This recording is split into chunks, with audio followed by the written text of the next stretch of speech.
अस्सलाम वालेकुम दोस्तों, मेरा नाम है अली उमर सर हमेशा की तरह मौजूद है दाऊद और आप देख रहे हैं जिस वक्त क्रिकेट अवर अली शो को कैसे देखना तो दूसरे आप लोग से बात करने जा रहे हैं। बात करेंगे जी आज आपके साथ टॉप क्रिकेट न्यूज का सेगमेंट आपसे शेयर करेंगे। नंबर 1 पे आप लोग से बात करने जा रहे हैं जो हमारे पास अपडेट आ रही है वो आ रही है जी साइम अयूब का से अपडेट आ रही है कि साइम अयूब साहब पता नहीं किस कैटेगरी में आ गए हैं, ऑलराउंडर बन गए भाई, दुनिया के नंबर 1 ऑलराउंडर। मतलब हार्दिक पांड्या जैसे ऑलराउंडर को उन्होंने पीछे छोड़ दिया है। अब मैं इसके ऊपर जो है वो फखर महसूस करूं या क्या करूं, जरा बात करेंगे इस पर।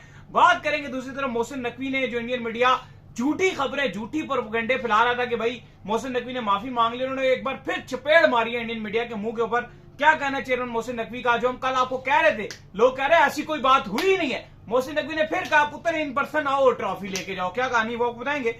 IL T20 लीग के हवाले से बात करेंगे जहां पर जो है वो आपके नसीम और फखर तो बिक गए हैं बट दुनिया के नंबर 1 ऑलराउंडर छोड़ चले गए दाऊद साहब, जरा इस पर बात करेंगे। और बाबर आजम प्रैक्टिस शुरू कर दी है भाई उन्होंने टेस्ट के लिए, नेट से मौजूद है जो कैंप लगा हुआ है, इस पर बात करेंगे। ऑस्ट्रेलिया और न्यूजीलैंड के दरमियान T20 सीरीज का सिलसिला शुरू हो गया। पहले T20 में क्या हुआ है उस पर भी बात करेंगे। तो अगर आप हमारे चैनल पर नए और पहली बार आए चैनल को आप भी सब्सक्राइब करें और साथ ही पहले तो बात का खास करते हैं नंबर 1 खबर के साथ जो हमारे पास आ रही है। तो दाऊद साहब साइम अयूब जो इस वक्त अगर आप बात करें तो आज के दिन, क्योंकि बुध का दिन है, रैंकिंग अपडेट होती है, दुनिया के नंबर 1 ऑलराउंडर कैटेगरी में आ गए हैं। और जो आपके हार्दिक पांड्या है उनका दूसरा नंबर है, साइम उससे भी ऊपर आ गए हैं। आज मुझे पता चल रहा है कि जो वो बांग्लादेश के नंबर 1 ऑलराउंडर थे वो क्यों नंबर 1 थे, उन्होंने भी कोई बांग्लादेश को आज तक कोई बड़ी चीज को जितवाई कोई नहीं शकीब ने, लेकिन वो भी काफी अरसे तक जो है नंबर 1 ऑलराउंडर रहे। तो दाऊद साहब ये हमारे लिए कोई खुशी की बात है या क्या सीन है, क्योंकि बैटिंग तो पूरे टूर्नामेंट में नहीं हुई। आज बड़ी मीमें भी चल रही थी कि नुकसान इतना ज्यादा हो गया फिर भी जो वो प्रॉफिट में है काम। बिल्कुल, पहले मैं आपको रैंकिंग पढ़ के बता देता हूं कि जो ऑलराउंडर की T20 की रैंकिंग है, अब साइम अयूब नंबर 1 पे पहुंच चुके हैं। नंबर 2 पे हार्दिक पांड्या से इन्होंने नंबर 1 रैंकिंग जो है वो छीन लिया। नंबर 3 पे अफगानिस्तान के मोहम्मद नबी हैं, फिर 4th पे नेपाल के दीपेंद्रा हैं, इसके बाद 5th पर सिकंदर रजा नजर आते हैं, 6ठे पर हमें हसरंगा नजर आते हैं, 7वें पे रोस्टन चेस वेस्ट इंडीज के, 8वें पे लिविंगस्टन इंग्लैंड के, 9 पे मार्कस स्टोइनिस और 10 पे हमें अक्षर पटेल नजर आते हैं। इसके अलावा जो हमारा मोहम्मद नवाज है उसका जो स्लॉट है वो 13वें और राशिद खान का 12वें। देखिए बात तो सच है कि जो परफॉर्मेंसेस देखने को मिली है वो बहुत ही बेकार किस्म की साइम अयूब की स्पेशली विद द बैट देखने को मिली है, लेकिन चूंकि वो बॉलिंग हर मैच में अच्छी कर रहे थे तो ICC का जो ऑलराउंड का जो एल्गोरिदम है उसमें ये होता है कि अगर आपका एक शोबा अच्छा चलता रहे, क्योंकि पहले तो उन्होंने रन्स बनाए हुए थे साइम अयूब ने T20 में, लेकिन अब बॉलिंग क्योंकि वो करते रहे तो जो उनके बॉलिंग के पॉइंट्स थे वो ऐड होते रहे और अच्छी खासी विकेट्स भी लेते रहे, इकोनॉमिकली गेंदबाजी भी करते रहे, तो वो नंबर 1 बन गया। लेकिन बात यह कि पाकिस्तान की तरफ से अगर हम वर्स्ट परफॉर्मेंसेस देखें विद द बैट तो उनमें साइम अयूब का टॉप नंबर है। अगर हम मोहम्मद हारिस की बात करते हैं, अगर हम अपने कप्तान सलमान अली आगा की बात करते हैं तो साइम अयूब का भी एशिया कप वर्स्ट तरीन एशिया कप गया था। शायद अगर थोड़ा बहुत भी उनका अच्छा जाता तो हमारे लिए बहुत चीजें बेहतर हो सकती थी और मैं भी पाकिस्तान एशिया कप जीत भी सकता था, लेकिन ICC का एल्गोरिदम ऐसे है। अब कहीं खुशियां भी मनाई जा रही हैं, कोई ट्रोल भी कर रहे हैं, लेकिन हकीकत यही है कि साइम अयूब इस टाइम नंबर 1 ऑलराउंडर T20 में बन चुके हैं।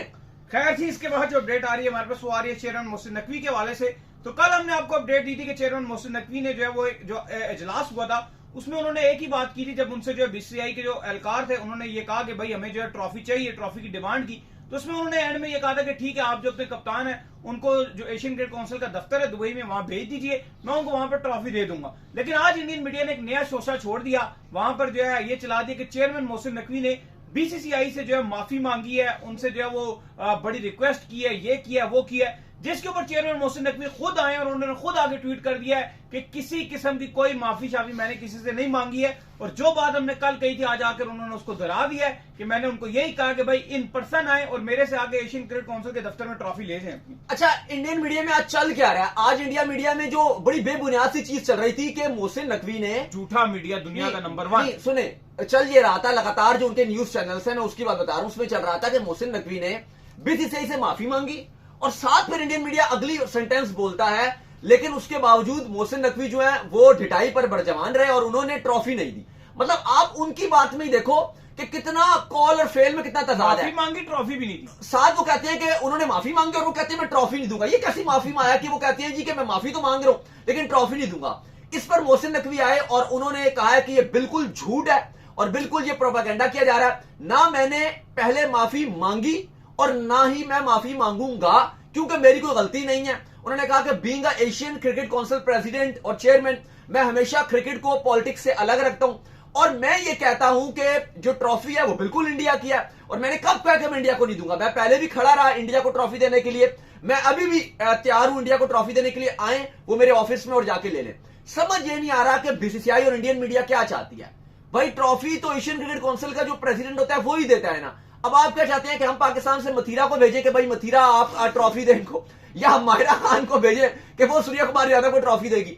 मतलब किससे आप ट्रॉफी लेना चाहते हो? आप नाम बताओ। ये भाई फिर जब आपने ट्रॉफी के हवाले से मना कर दिया और मेन इवेंट से आप जो है ट्रॉफी के हवाले से उठकर चले गए और आपने कहा कि मेरे लिए ट्रॉफी की वैल्यू ही नहीं है, मेरे 13 खिलाड़ी ट्रॉफी है, तो फिर बीसीसीआई को खुद भी शर्म आनी चाहिए। ट्रॉफी मांगते हो, फिर किस मुंह से ट्रॉफी मांग रहे हो? हाँ देखो, अगर या तो आप कहो कि ट्रॉफी इंडिया जीता और इंडिया की ट्रॉफी है, कोई भी चेयरमैन मोहसिन नकवी कह रहे हैं भाई ट्रॉफी और लो। एक तरीके कार है कि एक जो आपका एसीसी का प्रेसिडेंट होता है वो आपको फॉलो करो, वो देता है। आप उन्होंने भी फरसत लगा ली कि भाई फिर तुम ऐसे ले लो ट्रॉफी, अगर इस तरह ही करना है तो फिर आपको नहीं चाहिए थी, आप चले गए ट्रॉफी छोड़ के। दाऊद, हमने ना पहली बार ऐसा देखा है कि मतलब नॉर्मली ना हमने ये सुना था, जो सच्ची बात है कि बीसीसीआई बहुत पावरफुल बोर्ड है, बीसीसीआई चाहे तो हवा यूं चल जाएगी क्रिकेट में, ये हो जाएगा वो हो जाएगा। अब बीसीसीआई इतना पावरफुल बोर्ड है कि चेयरमैन मोहसिन नकवी से रिक्वेस्टें कर रहा है और ट्रॉफी आज एशिया कप का फाइनल हुआ है, 3 दिन हो चुके हैं और ट्रॉफी अभी तक उन तक नहीं पहुंची। अच्छा, अब ये चाह रहे थे, अच्छा इंडियन मीडिया में या बीसीसीआई वाले ये चाह रहे थे कि जब सेरेमनी हुई तो एक तो बीसीसीआई ने वर्बली, जो इंडियन टीम थी उसने वर्बली बोल दिया जी कि हम मोहसिन नकवी से ट्रॉफी नहीं लेंगे। खैर वो रिटर्न भी देते तो वो बात एक अलग होती। अब सुने एक और बात भी कह रहे हैं, मैंने मना नहीं किया कि मैं ट्रॉफी नहीं लूंगा। अच्छा, अब आप ये बात सुनो। अब वो इंडियन टीम खड़ी हुई है वहां पे, उन्होंने ट्रॉफी वो उन्होंने कहा जी हम नहीं लेंगे। 1.5 घंटा वो मोहसिन नकवी भी खड़े रहे, जितने मोजिज मेहमान थे सारे खड़े रहे। अब वो ये चाहते थे इंडियन टीम के खिलाड़ी क्या ये खुद मोहसिन नकवी वहां से चले जाए कि ठीक है जी मैं ट्रॉफी नहीं दे रहा और मैं उठ के चला जाऊं। ओ भाई ऐसे थोड़ी होता है कि आपकी हर बात ही मानी जाए। तो उन्होंने भी कहा कि भाई फिर जाओ, अपनी खुशियां तुमने खुद खराब करनी है तो कर दो। मतलब पाकिस्तान की तो खुशी नहीं है ना, इंडिया पाकिस्तान को हराया, इंडिया ट्रॉफी जीत गया। इस मामले में चेयरमैन मोहसिन नकवी ने 2 बार इनकार कर दिया है। पहली बार उन्होंने ग्राउंड में इनकार कर दिया कि ट्रॉफी नहीं देते हैं, दूसरी बार उन्होंने एशियन क्रिकेट काउंसिल की जो मीटिंग हो रही थी वहां पर भी इनकार कर दिया, पहली टीम को इनकार कर दिया, फिर बीसीसीआई को इनकार कर दिया। ग्राउंड में इनकार नहीं किया, ग्राउंड में सिर्फ उन्होंने कहा कि ट्रॉफी पड़ी है मैं आपको दे देता हूं, लेकिन जब इंडियन टीम का 1 घंटा इंतजार किया उसके बाद मोहसिन नकवी ने ऑर्डर दिया कर दिया ना कि मैं अगर मेरे से नहीं लेनी तो नहीं दूंगा। हाँ, बस उन्होंने कहा कि मैं ही ट्रॉफी दूंगा, मैं मेहमान खसूसी हूं, मैं ही दूंगा। नई बात मानी गई। उन्होंने सिर्फ 45 मिनट्स का वेट किया। सेरेमनी तो और भी लेट शुरू हुई, लेकिन 45 मिनट के बाद उन्होंने ऑर्डर दिया अपने ट्रॉफी लेके जाओ और मेरे कमरे में ले जाओ ट्रॉफी। और उसके बाद ट्रॉफी जो थी 45 मिनट के बाद उनके कमरे में गई और फिर वो ना उनको मेडल्स मिले इंडियन खिलाड़ियों को, इवन पाकिस्तान के खिलाड़ियों को मिले। इवन पाकिस्तान में एक बड़ी चर्चा चलती रही, वो हमने देखा कि रनर अप का जो चेक था वो सलमान अली आगा को जब थमाया गया, जो इवन बांग्लादेश क्रिकेट बोर्ड के जो प्रेसिडेंट है या चेयरमैन है अल अमीन साहब, उन्होंने दिया था, लेकिन उसके बाद आगा ने वो रनर अप का चेक फेंक दिया। वो भी टू बी वेरी ऑनेस्ट मुझे समझ नहीं आया, डिसअपॉइंटेड थी ये चीज, आपको नहीं। हाँ मतलब अगर चलो कोई वो बीसीसीआई का कोई नुमाइंदा दे रहा होता तो आप फेंक भी देते। अभी तो आपका जो अल अमीन ने दिया था उनसे तो आपको ले लेना चाहिए था, लेकिन उसके बाद आगा ने नहीं लिया तो था, नहीं तस्वीर भी बनाई। नहीं मैं वो बात नहीं कर रहा, मैं कह रहा हूं अगर आपने जिस तरह से फेंका लिया और उसके बाद फेंक दिया, सारे हैरान होगा कि आगा को हुआ क्या। मैं भी आगा ने शायद इस बात का गुस्सा दिखाया कि वो इंडियन टीम नहीं आई तो इस हवाले से, या वो नहीं आ रहे मेडल वगैरह लेने के लिए, पता नहीं क्या रीजन था। मुझे लग रहा था कि वो एक रीजन था और टीम हारी भी थी तो उन्होंने गुस्से से उसके बाद चेक को भी मुंह पे फेंक दिया कि भाई हमारे लिए इस चेक की भी इंपॉर्टेंस नहीं है। और बाद में जब प्रेस कॉन्फ्रेंस हुई तो उन्होंने कहा कि वो जो जितनी अमाउंट हमें मिली है रनर अप की, वो हमने जो भी वो जंग में जो सिविल्स को नुकसान पहुंचा था उन सबको हम ये अमाउंट जो वो दे देते, तो उन्होंने ये ऐलान कर दिया था। लेकिन बहरहाल अब अगर ट्रॉफी नहीं लिया आपने उस टाइम तो अब आपका ये क्या रोना लगाया हुआ है कि जी ट्रॉफी दो। कभी बीसीसीआई का एक बंदा जाता है, कभी कोई दूसरा बंदा जाता है, कभी कहते हैं जी आईसीसी से शिकायत करेंगे। लेनी है तो ट्रॉफी आप लेते हैं पहले भी, अभी भी वो कह रहे हैं जी आओ मेरे ऑफिस में और ट्रॉफी जाके ले लो। अब आप कह रहे हो नहीं जी हमें छुपा के हम ऑफिस में नहीं आएंगे, हम ये नहीं करेंगे वो नहीं करेंगे। मतलब पता नहीं क्या बच्चों वाली जो बातें हैं, लिटरली बच्चों वाली बातें, ये चीजें चल रही हैं। बिल्कुल जी। खैर इसके बाद जो अपडेट आ रही है वो आ रही है आईएल T20 के हवाले से। तो आज जो है उसका ड्राफ्ट हुआ आईएल T20 का, उसमें जो है वो आपके फखर जमान को पिक कर लिया गया है, नसीम शाह को भी जो पिक कर लिया गया है, जो आपके नंबर 1 ऑलराउंडर बने हैं साइम अयूब, आज ही के दिन वो अनसोल्ड रहे हैं। भाईजान देखिए बहुत सारे आपके खिलाड़ी हैं जो अनसोल्ड रहे हैं। नसीम शाह बिक गए, फखर जमान को ले लिया गया। ऑक्शन पहली बार आईएल T20 लीग में हो रहा है। रविचंद्र अश्विन भी इस ऑक्शन में थे, उनको भी किसी ने नहीं खरीदा। मोहम्मद हारिस थे आपके, उनको भी किसी ने नहीं खरीदा। फिर आपके साइम अयूब थे जो नंबर 1 T20 ऑलराउंडर है, लेकिन हकीकत यह है कि उनसे बैटिंग बिल्कुल भी नहीं हो रही, करंटली फॉर्म बहुत खराब चल रही है, उनको भी किसी ने नहीं खरीदा। मोहम्मद आमिर भी अनसोल्ड रहे हैं, इमाद वसीम भी अनसोल्ड रहे हैं। काफी सारे आपके जो खिलाड़ी थे, तो पहले भी खेल रहे थे पिछले साल। हाँ, लेकिन इस बार उनको डेजर्ट वाइपर से रिलीज कर दिया था, तो मे बी सेकंड इसका जब राउंड हो उसमें सोल्ड हो जाए। लेकिन फिलहाल अभी तक जब आपके साथ जुड़े हुए हैं इस टाइम तक नहीं बिके, क्योंकि सेकंड राउंड में भी आगे उनका चांस कोई लग जाए, लेकिन अभी फिलहाल नहीं बिके। जाहिर है सेकंड राउंड में फिर दोबारा से काफी सारे खिलाड़ी जो वो और भी बिक जाते हैं, लेकिन फिलहाल ये रिपोर्ट आ रही है। बाकी अली साहब एक जो थोड़ा सा तफ्शीश पाई जा रही है, अब जैसे उस्मान तारिक हैं, बड़े जबरदस्त खिलाड़ी रहे हैं आपके डोमेस्टिक में भी, ये लीग्स में अक्सर आपको नजर आते हैं, सीपीएल में भी नजर आते हैं। अब पीसीबी ने जो एनओसी की पॉलिसी जारी की है, अब उसमें कह दिया कि गुस्सा तो पीसीबी को यही था कि एशिया कप में जो आपके खिलाड़ियों की अच्छी परफॉर्मेंस नहीं थी, उसकी बेस पे उन्होंने ऐलान किया कि अब हम एनओसी नहीं देंगे। लेकिन उस्मान तारिक जैसे प्लेयर जो आपके इंटरनेशनल टीम में आपके प्लान में भी नहीं है, और अब आप उनको एनओसी भी नहीं दे रहे, तो ये कितनी ज्यादा आप उनके साथ ज्यादती कर रहे हो कि वो खेलते भी लीग्स हैं। आपने तो उनको अभी तक शामिल भी नहीं किया कि जी आप उनको बताओ कि पाकिस्तान टीम के प्लान्स में हो। इवन वो टी20 में बहुत अच्छे खिलाड़ी हैं, मैं समझता हूं कि उस तरह के खिलाड़ी अगर आप श्रीलंका में लेके जाते हो उनको हिट नहीं लगता। असल में पाकिस्तान एक्शन बोर्ड ने जो कुलाड़ा चलाया है ना, वो एक जैसा कुलाड़ा सारों पे चला दिया है। ऐसा नहीं होना तो चाहिए। इवन कह रहे हैं बाबर आजम को भी आप जाने दो, ऑस्ट्रेलिया में खेलने दो, रिजवान को बिल्कुल, भी आप जाने दो, बिल्कुल। ऑस्ट्रेलिया में खेलने दो। जिनका आपको लीग्स के एनओसी कैंसिल करने चाहिए उनमें साइम यूब सरे फहरिस्त है। हारिस रऊफ का नाम डालें। खिलाओ, मोहम्मद हारिस का कोई एनओसी ना दो, हारिस रऊफ को कोई एनओसी ना दो। ये कुछ नाम है जिनका प्रॉपरली कैंसिल कर दो कि 6-6 महीने तुम नहीं खेलो। जिन्होंने हराया उनको आप पनिश कीजिए ना, ये थोड़ी कि आपने सबको ही रोक दिया। अब जो नहीं खेल रहे थे उनको भी कहा कि आप भी नहीं जाओगे। और स्पेशली चलो वो तो फिर भी आपके प्लान्स में बाबर हो गए आपके, आप आगे उनको टी20 में भी आगे ला रहे हो, चलो वो भी आपकी एक आगे की बात है, वो आपके फिर भी इंटरनेशनल प्लान में क्या पता उनको वर्ल्ड कप के लिए कंसीडर कर लो, वो एक चीज अलग है। लेकिन उन खिलाड़ियों को, जैसे मैं उस्मान तारिक की बात कर रहा हूं, या ऐसे बहुत सारे खिलाड़ी हैं जो आपके टी20 प्लान्स में भी अभी नजर नहीं आ रहे, या तो आप उनको कम्युनिकेट कर देते कि जी आप हमारे वर्ल्ड कप के प्लान में हो, आप अभी कहीं मत जाइएगा। लेकिन अगर आप उनको राब्ता भी नहीं करे, बस आपने कहा ऑल टू वन जितने खिलाड़ी हैं उनके एनओसीज थे। अब इनका टी20 के साथ कॉन्ट्रैक्ट था, लेकिन अब खबरें ये आ रही हैं कि भारतीय जो पीयूष चावला हैं जो ऑलरेडी रिटायर्ड हो गए हैं, काफी एजिड भी हो गए हैं, वो खाली ये बोलते हैं कि मैं अपने बेटे के लिए क्रिकेट खेलता हूं, उनको साइन कर लिया है। और वजह यही बताई गई है टी20 की तरफ से कि चूंकि जो उस्मान तारिक थे, इनका इशू ये बताया गया है कि क्योंकि इनके पास एनओसी की गारंटी नहीं है और मे भी पीसीबी इनको एनओसी ना दे, तो हम इसलिए इनको कॉन्ट्रैक्ट नहीं दे रहे। अब आप देखो उसका गुजर बसर जो भी है वो लीग से ही होता है, बाकी इतनी वो फर्स्ट क्लास तो खेलता नहीं है, क्योंकि वो टी20 टाइप का बॉलर है, वाइट बॉल का बॉलर है, तो वो दुनिया भर की लीग्स खेलता है, चाहे वो सीपीएल हो, चाहे वो आपकी बांग्लादेश की लीग हो, चाहे वो लंका की लीग हो। वो इंटरनेशनल में ना ही आए, क्योंकि अगर उसका एक्शन रिपोर्ट हो गया ना इंटरनेशनल में, तो बेचारा लीगों से भी जाएगा। चलो वो आए ना आए वो एक अलग बात है ना, वो एक बात की बात है कि हम कहते हैं कि वो अगर आ जाता है, मे बी वो अपने एक्शन पे काम कर ले और अच्छा चला गया, तो वो के लिए पाकिस्तान के लिए बहुत यूटिलिटी बॉलर हो जाएगा। लेकिन इंपॉर्टेंट चीज है आप तो उसको लीग भी नहीं खेलने दे रहे, आपने उस समय तमाम लोगों के एनओसी कैंसिल कर दिए। तो थोड़ा सा पीसीबी को इस हवाले से भी देखना चाहिए कि जिन्होंने एशिया कप में बुरा किया आप उनके अगेंस्ट एक्शन लें। हम खुद लीग्स के खिलाफ रहते हैं, लेकिन उन प्लेयर्स का जिनका ब्रेड बटर ही लीग है, जो पाकिस्तान टीम में आ भी नहीं रहे, ना दूर दूर तक चांस नजर आ रहा है, ना सिलेक्शन कमेटी कंसीडर कर रही है, उनको अगर आप क्रिकेट खेलने से रोक दे, जैसे उमर अकमल पिछले दिनों बड़ा रो रहे थे कि यार मैं तो वैसे भी पाकिस्तान टीम में नहीं आ रहा, तो मैंने खेलनी है क्रिकेट, तो अगर आप उनको भी रोक दोगे, जाने दो ना यार। तो जब अगर आप जिनको खिला रहे हो पाकिस्तान टीम के लिए, उनके लिए आप फुल चेक एंड बैलेंस रखिए, सेंट्रल कॉन्ट्रैक्टेड खिलाड़ी हैं या जो आपके फ्यूचर प्लान्स के लिए हैं, लेकिन जिनको आप देख भी नहीं रहे अपने प्लान्स में, उन सबको भी अगर आप रोक दोगे, फिर तो ये आप ज्यादती कर रहे हो। खैर, इसके बाद जो अपडेट आ रही है वो ये आ रही है कि आपका जो रेड बॉल का सीजन है उसका आगाज हो रहा है। साउथ अफ्रीका के अगेंस्ट जो है पहला टेस्ट मैच खेला जाना है। बाय द वे जो दोनों टीमें थी एशिया कप का फाइनल जिन्होंने खेला था, दोनों को ही जो रेड बॉल का सीजन स्टार्ट हो रहा है। इंडिया तो बल्कि कल से जो अपना टेस्ट मैच खेलने जा रहा है वेस्ट इंडीज के अगेंस्ट, उनका टेस्ट मैच शुरू हो जाएगा कल से।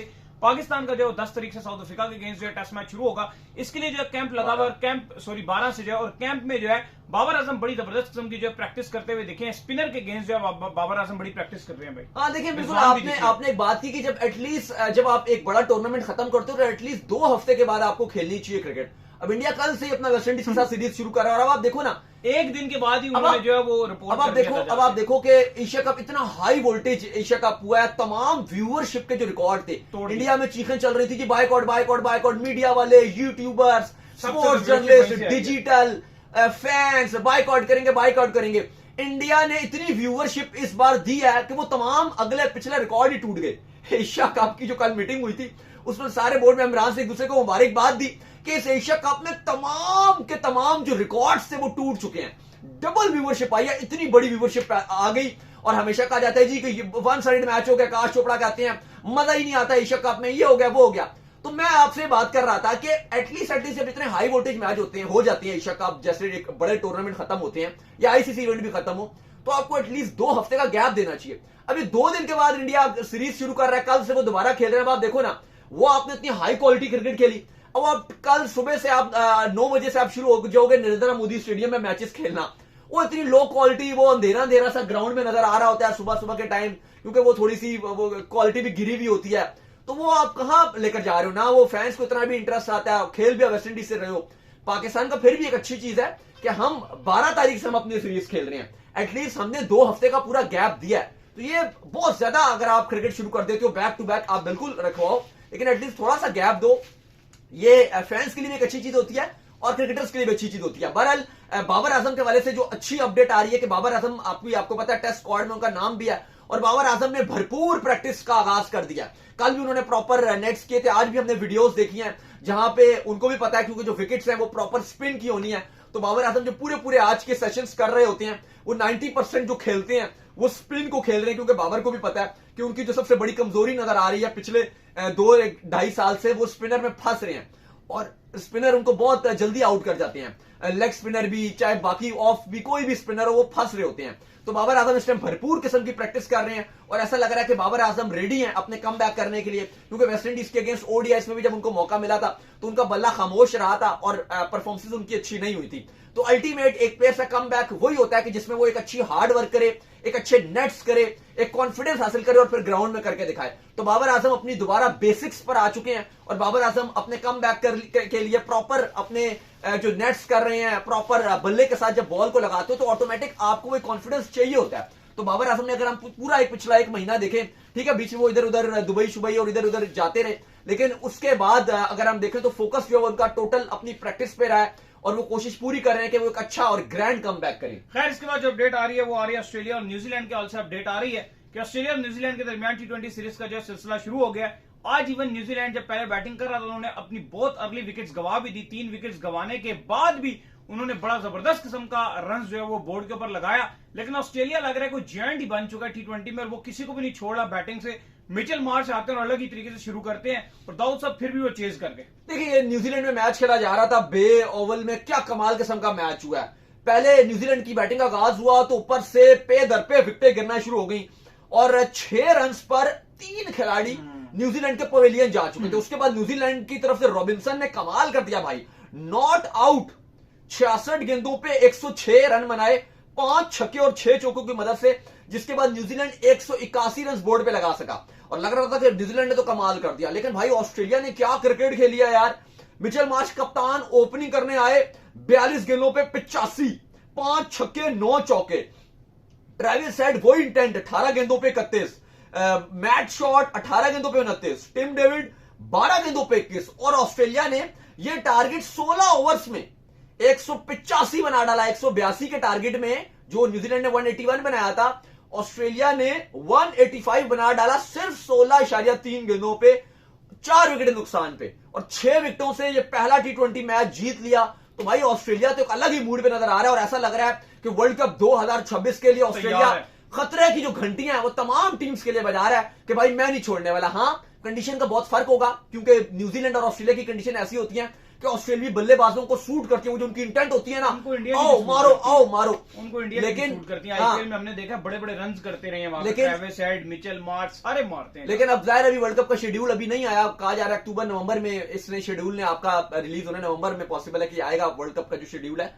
तो उसमें अब आगे ऑस्ट्रेलिया के मैचेस कुछ श्रीलंका में होंगे, कुछ इंडिया में होंगे, तो वहां पे मे भी स्पिनर का रोल थोड़ा बेहतर होगा, वहां पे शायद ये फंस जाए। लेकिन पेसर्स को तो ऑस्ट्रेलिया ने तिगनी का नाच नचा दिया आज। तो चलिए उम्मीद करते हैं आज हमारा शो आपका पसंद आया। वीडियो को लाइक कीजिए, हमारे चैनल को सब्सक्राइब कीजिए, साथ में बेल आइकन को बजाइए। एक और काम कर लीजिए वो ये कर लीजिए, इंस्टाग्राम के ऊपर आप जाइए फॉलो, इंस्टाग्राम पे मुझे फॉलो कर लीजिए, वहां पे मैं मौजूद हूं दाऊद क्रिकेट के नेम से। अगर आपको कोई सवाल हो तो भेजिएगा और इनको भी फॉलो मुझे फॉलो कीजिए। मैं ऑफिशियल के नाम से लिंक डिस्क्रिप्शन में मौजूद है। आप सुनते हैं नेक्स्ट वीडियो में। अल्लाह हाफिज।